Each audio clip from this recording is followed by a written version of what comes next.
A new poll finds that most Latino voters have already made up their minds about how they plan to vote in the upcoming midterm elections. A new survey from the National Association of Latino Elected and Appointed shows less than half of independent Latino voters remain undecided. When asked who they plan to elect to Congress in November, 54% of all respondents said they'll support Democratic candidates, while 30% will support Republicans. The poll also found that the economy and rising inflation are the top issues on Latino voters' minds.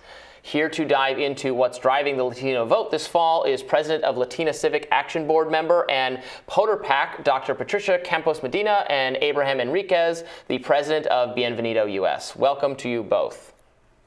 Thank you for having us. Yes, thanks so much for joining us. I'll start with you, Patricia. You know, we've seen, I think, some movement toward the Republican Party among Latino voters. There are some, I think, exciting Latino candidates now in the Republican Party. Do you think Democrats are doing enough or taking for granted this particular category of voters?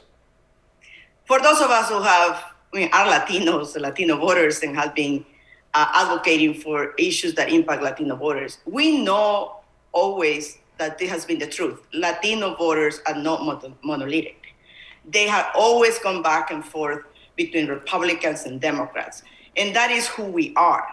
After the 2016 election and Donald Trump attacks on Latinos and immigrants and ignoring Puerto Rico, there was a huge shift of more Latinos moving towards the Democratic Party.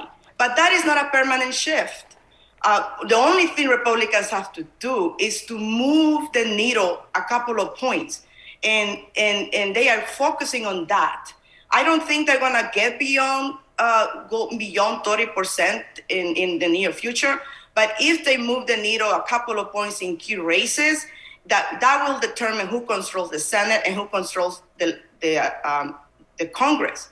And that's where I do believe Democrats are not doing enough.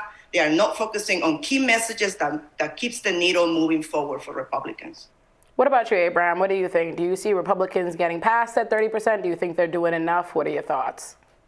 Yeah, so this is a very interesting poll. And granted, it was done by a left-leaning organization, and it's more of a Biden poll, so I take it with a grain of salt. But look, it's no coincidence that even the New York Times and major media networks are pretty much saying that Republicans, this is their election to lose when it comes to Latino voters. And that's because the Democrat Party, not just for this election cycle and the previous election cycle, but we're talking about over a decade, have really taken our community for granted. You go down to South Texas, you go down to Central Arizona, and you talk to voters that have always leaned Democrat, have always leaned left, and they say that they no longer can support a party that has left them. There once was a time where Obama ran on border security. There once was a time where Hillary Clinton ran on protecting the unborn. And there once was a time where Joe Biden understood that we needed a secure border if we were going to be a prosperous nation.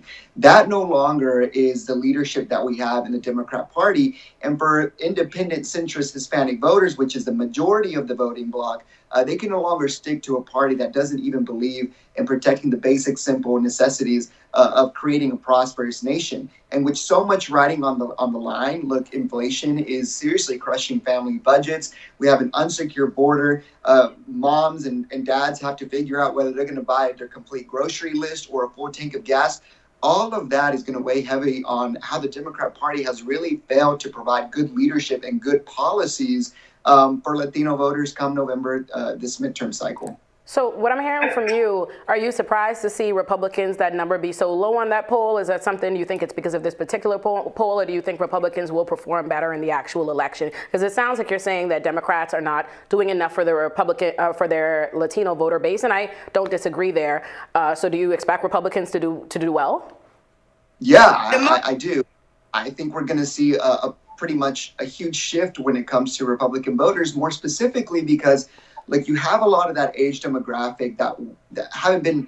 We have two things. One, age demographic plays a big thing here, right? So young Latinos who couldn't vote in the past election cycle who are now seeing their family, their mom and dads really struggle at home, they're going to come out and vote with their family members. And because we're not selfish voters, we vote based on our families and principles and what our family needs. I think that young Latino age demographic is going to swing a little bit more conservative than what we think, as well as there is a lot of Latinos who have sat out previous election cycles for whatever reason, which we call them dormant voters, who are finally coming out and saying, no, I am voting Republican once again. And that all is going to shift the Latino vote more right than what we believe. Yeah, and go ahead, Patricia, what's your response?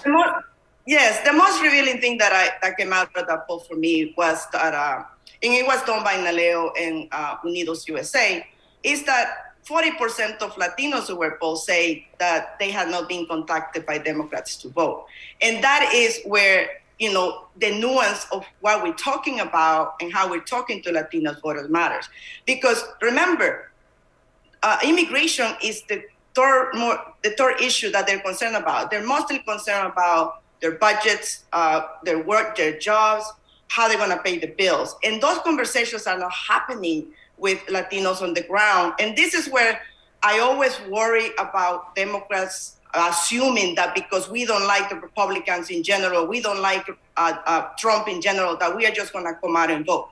Voting, and this happens whether you're a white voter, a suburban voter, or a Latino urban voter, you have to go talk to them and connect with them personally. And so that is not happening in some key races. And I'm really concerned. Right here in New Jersey on DC 7, we have a very important race for New Jersey. And my mother, who is a secure Democratic voter, has not received one piece of mail to asking her to vote. And that, for me, is where Democrats fall short, which we assume that Latinos are here and will continue to vote.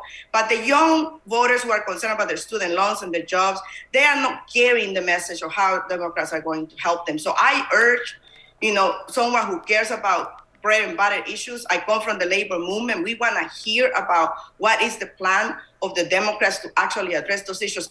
We care about immigration, we care about abortion rights, but those are not the issues right now that will drive us to the polls. And at this point in the campaign, it's too late. Most Democratic campaigns wait until the last 6 weeks to start spending money on Latino messaging. Doesn't work. You have to spend a year, 2 years building relationships on the ground if you're going to turn this vote and keep it on the Democratic side. Abraham, last word. Yeah, I would say, Dr. Patricia, I agree with everything that you're saying. I think the majority of Hispanics here in America are working class Hispanics. We are the ones that are building the economy for this country. So I invite you, Dr. Patricia, to join the Republican Party, because the Republican Party is now the party of the working class. The Democrat Party has proven I disagree with that, but let's leave it there. The Democrat Party has proven time and time again to be on the side of big corporation and big government. And Dr. Patricia, I know you from what you're saying, you believe in fighting for the Latino vote. You believe in representation, and that is what the modern day Republican Party is. So we welcome you with open arms. I want to end the assumption that Latinos are a monolithic vote and that we are just voting on emotion. We are voting on emotion. We care about immigrants. We care about our right to choose. But we also care about Puerto Rico and what's happening in Puerto Rico. And there's nobody talking about how the Democrats are going to address the crisis in Puerto Rico. And those are American citizens that can just get up and vote. Pay attention to the details and the nuance of our community. Well, thank you both so much for joining us today. We really appreciate it. Thank you for having us. We'll be back with more Rising right after this.